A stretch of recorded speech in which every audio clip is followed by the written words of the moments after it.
రంగారెడ్డి జిల్లా నానాజీపూర్లో పంచాయతీ కార్యదర్శి లంచం తీసుకుంటూ ఏసీపీకి పట్టుబడ్డారు. ఓ ఇంటి నిర్మాణ అనుమతుల కోసం 35,000 రూపాయలను డిమాండ్ చేయగా బాధితుడు అవినీతి నిరోధక శాఖ అధికారులకు ఫిర్యాదు చేశారు. దీంతో రంగంలోకి దిగిన ఏసీబీ బృందం అతన్ని రెడ్ హ్యాండెడ్గా పట్టుకున్నారు.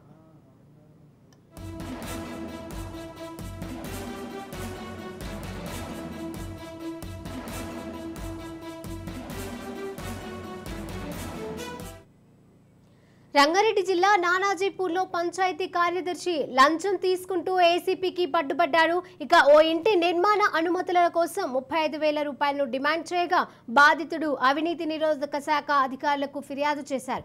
దీంతో రంగంలోకి దిగిన ఏసీబీ బృందం అతన్ని రెడ్ హ్యాండెడ్గా పట్టుకున్నారు.